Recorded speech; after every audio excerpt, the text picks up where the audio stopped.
Planteado esta semana a ver cómo analizamos lo ocurrido, todo lo que nos ha pasado y con quién, sobre todo con quién. ¿Quién nos puede enfocar esta realidad? ¿Es posible enfocarla? ¿O vamos a tener que marcar todavía una mayor distancia? Dicen los que lo conocen que es un hombre discreto, austero, dialogante. Es uno de los históricos de nuestra política. Y cuando aparece esa idea, ese concepto de históricos, es que en este país, mira que manejamos mal a los históricos. Jarrones chinos, dijo un presidente de gobierno. ¿Dónde colocar el jarrón chino? Ocupó varias carteras durante el mandato de Felipe González. Fue ministro de Cultura, de Educación, Ciencia, de Asuntos Exteriores. Después dio el salto al ámbito internacional, donde desarrolló sus habilidades como negociador y buscador de consensos. Hay los consensos. Fue secretario general de la OTAN y alto representante de política exterior y seguridad común de la Unión Europea. Y algunos dicen, se ha retirado de la política. Nunca se retira uno de la política si es político. Es presidente del Centro de Economía y Geopolítica Global de SADE y presidente. Esto le hace disfrutar del Real Patronato del Museo del Prado. Javier Solana, buenos días. Buenos días. Don Javier, ¿cómo se encuentra? Porque a principios de todo esto que hemos vivido, estuvo un mes ingresado en el Hospital Ramón y Cajal de Madrid a consecuencia del coronavirus e incluso varios días en la UCI. ¿Y cómo se encuentra en este momento? Pues me encuentro muy bien. Hago vida normal. He recuperado peso, que perdí mucho, y estoy recuperando musculatura, que perdí también mucha. Pero me encuentro muy bien, hago vida prácticamente normal, monto en bicicleta y hago todo lo que quería hacer. Nada me ha limitado para lo que quiero hacer ahora, ¿no? Uh-huh. ¿Sigue durmiendo poco? Sigo durmiendo poco, pero duermo más, y es una de las cosas que he notado, que es duermo un poquito más, me duermo antes. Yo tengo un problema de insomnio inicial, que pudiéramos llamar, o de ser un ser más nocturno que diurno, pero lo estoy intentando cambiar y dormir a una hora más razonable y levantarme también con ganas a una hora razonable. Uh-huh. Javier Solana, antes de todo esto se hablaba de un cierto desconcierto a nivel global del dibujo planetario. Llega esta pandemia y se rompe también el tablero. ¿Cómo cree que se está gestionando a nivel global, planetario, esta pandemia? Porque han sido muchas y distintas las respuestas que se han dado dependiendo del país y de los propios líderes de cada uno de los países, ¿no? Bueno, yo quisiera decir dos cosas. La primera es que a veces cuando miramos a la historia nos fijamos mucho más en decisiones políticas o incluso decisiones militares, batallas ganadas, etcétera.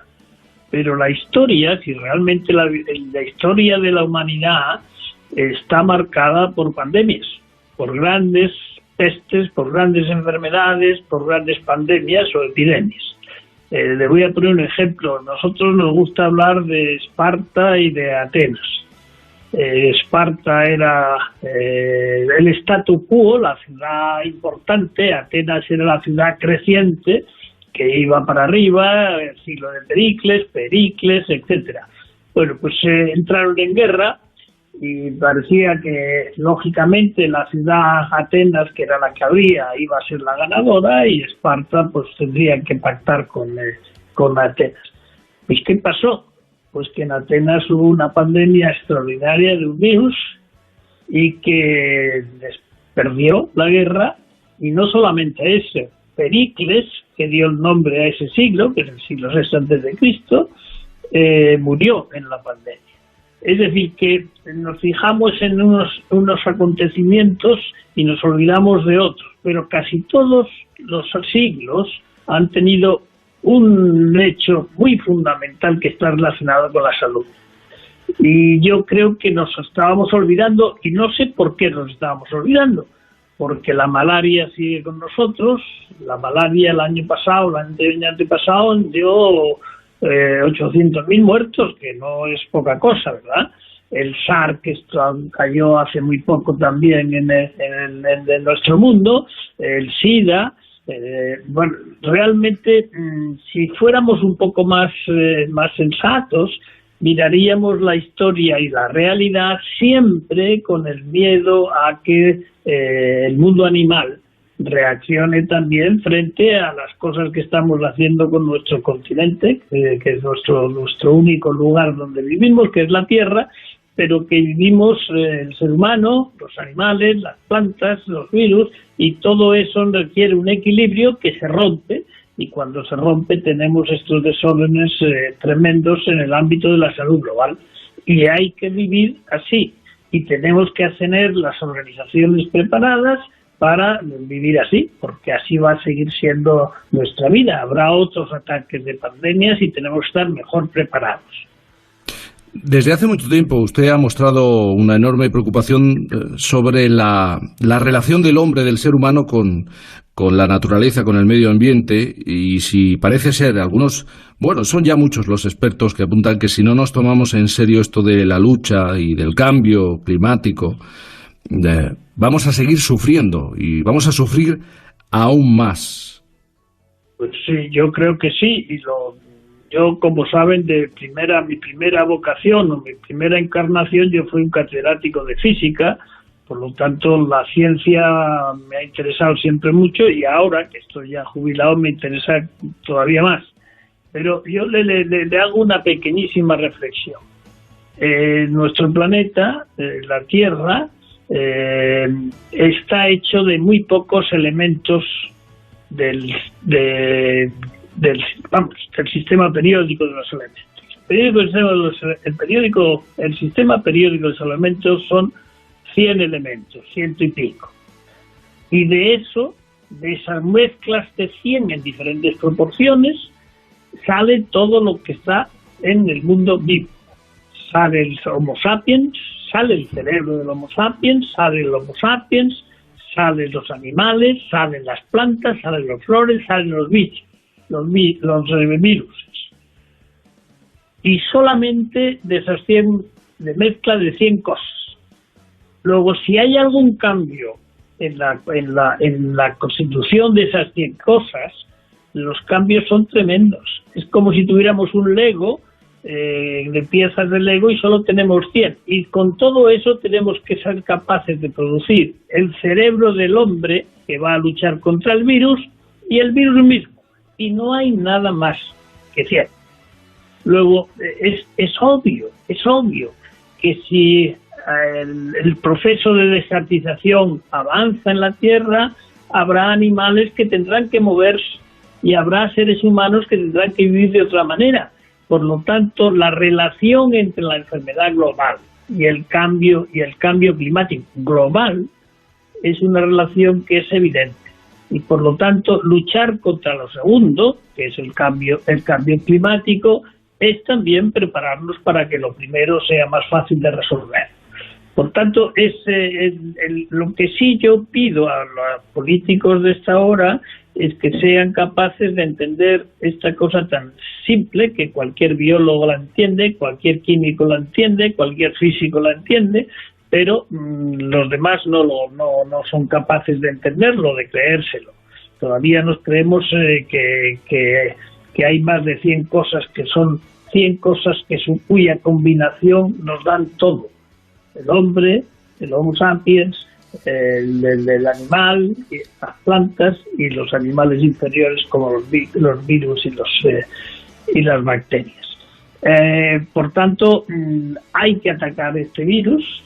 Hay que ganarle a este virus, pero no podemos ganarlo si no tenemos, a la vez que damos la batalla, tener nuestra mente puesta en el futuro. Es decir, que si de esta situación saliéramos económicamente, con una economía, por ejemplo, más dependiente del CO2, del carbono, habríamos cometido un enorme error histórico.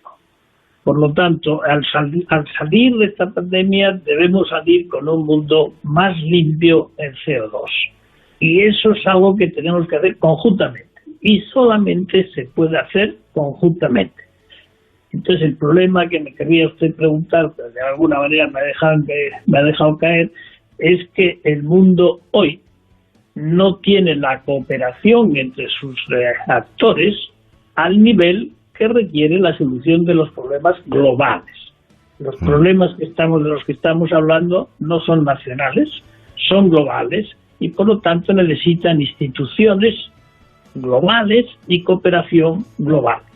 En este momento sí que yo veo que la cooperación global está pasando por un momento de mínimos y hay que conseguir, como sea, que vuelva a tener un momento de mayor cooperación como hemos tenido en algunos momentos del siglo XX y que en el siglo XXI, pues desgraciadamente, pues no ha funcionado como creíamos que iba a funcionar.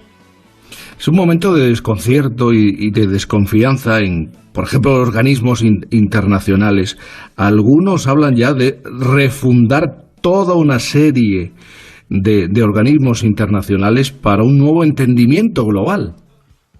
Pues mire, yo estoy entre ellos, entre los que creen que había que hacer una reflexión seria y rápida sobre la organización mundial, como las organizaciones mundiales.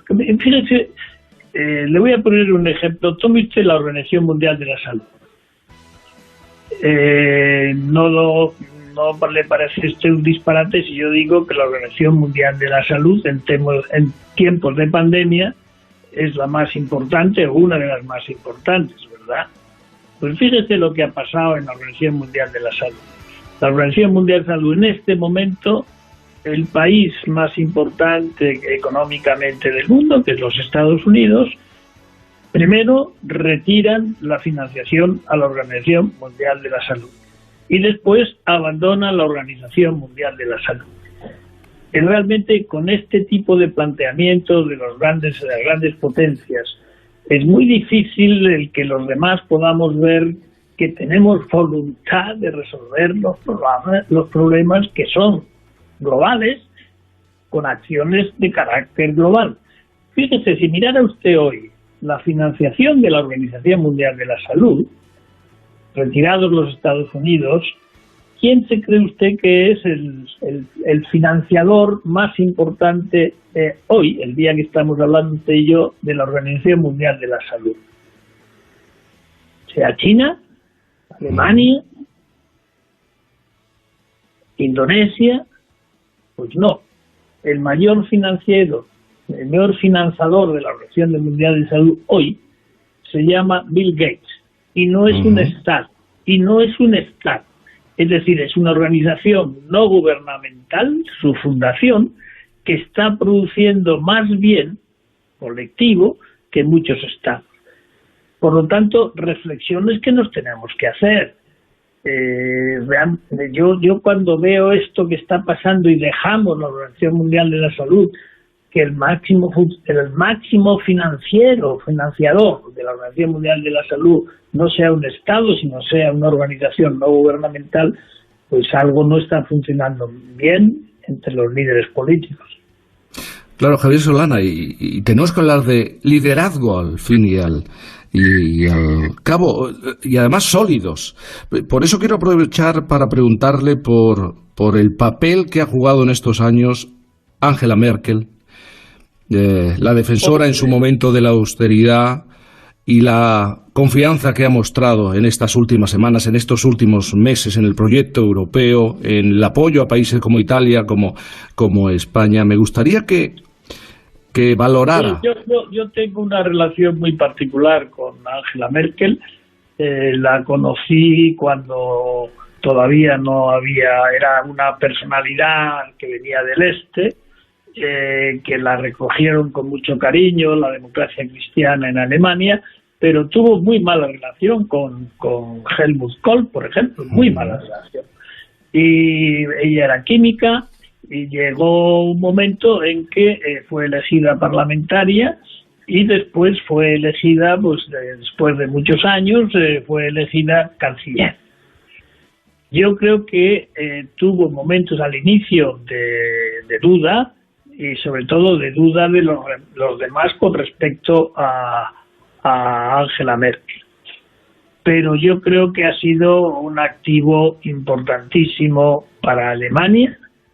Fíjese que Alemania ha tenido durante estos últimos años, ha tenido un presidente que venía del este, de la Alemania del Este, y una canciller que venía del este también. Es decir, que Alemania ha estado gobernada durante un periodo de tiempo, ya no hoy, pero hace unos años, con el presidente de la Alemania del Este, es decir, que habían vivido el comunismo, y la canciller que también había vivido el comunismo. Y se han comportado los dos y muchos otros de una manera extraordinaria. Y yo creo que Angela Merkel ahora mismo está dando el doble techo.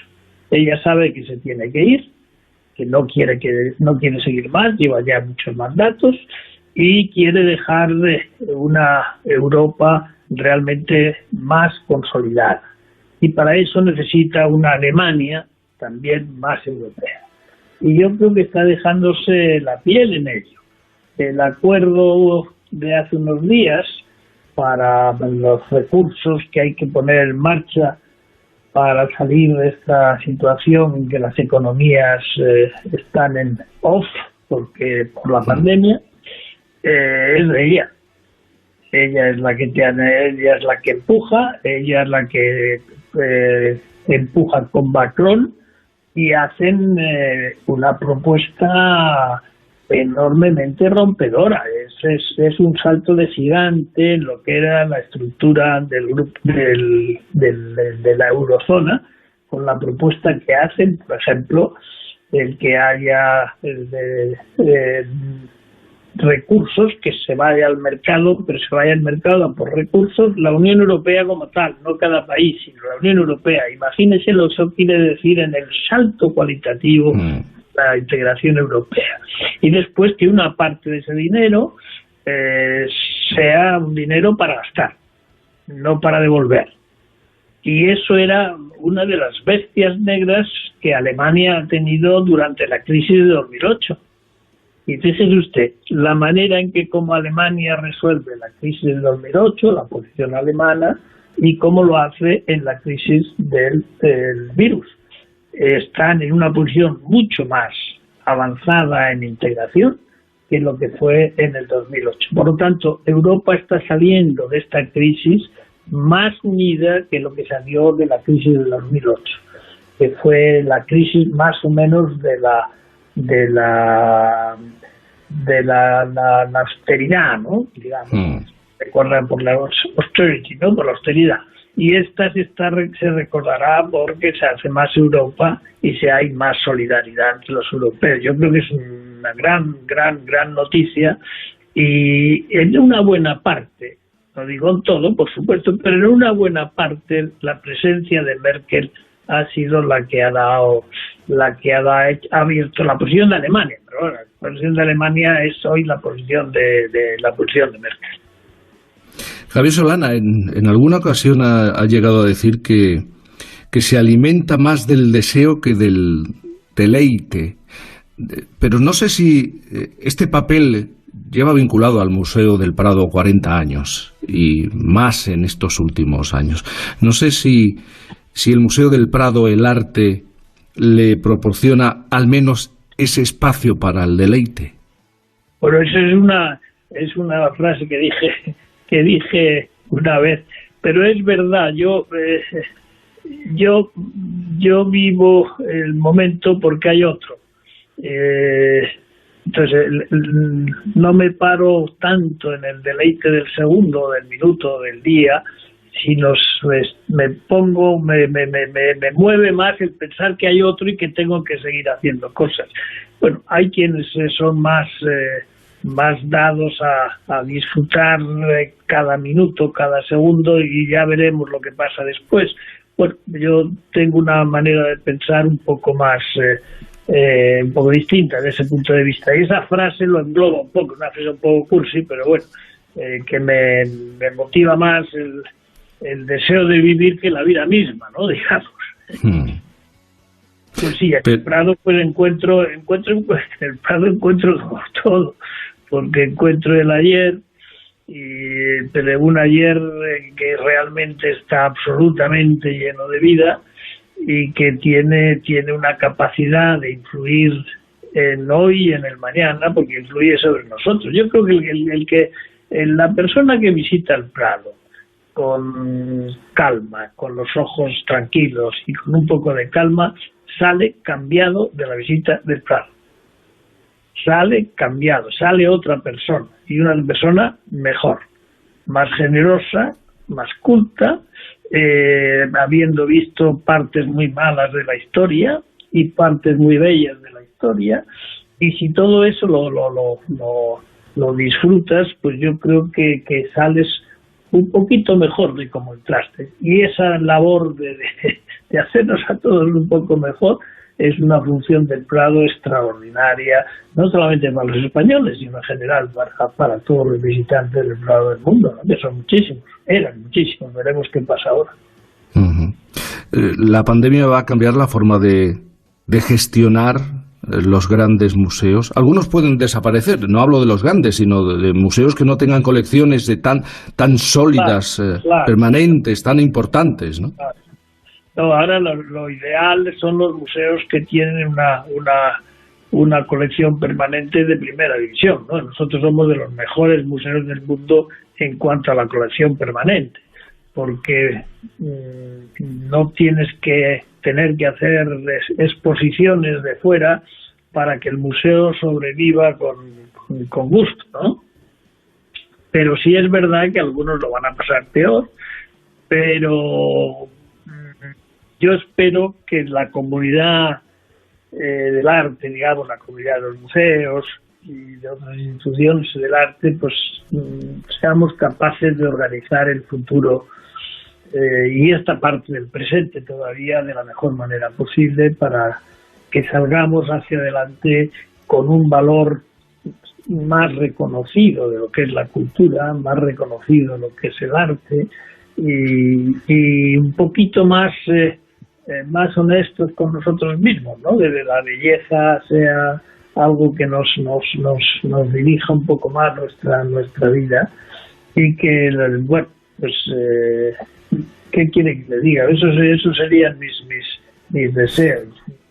No sé si los veo enraizados en cuando miro al mundo, pero bueno,